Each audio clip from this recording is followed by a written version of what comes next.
good. You know what I like about Rolls Royce is perception wise, and मैं compare करता हूँ किसी sports car से उसको, राइट? जब भी कोई स्पोर्ट्स कार जाती है, right, let's say a Lamborghini और फरारी और समथिंग, लोग यूजुअली देखते हैं भाई क्या कार जा रही है यार, और जब भी रोल्स रॉयस जाती है सबसे पहले लोग पूछते हैं भाई कौन जा रहा है. डिफरेंस बिटवीन क्या कार जा रही है, it's about the car versus who is in the car.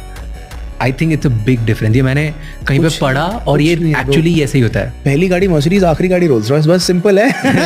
उसकी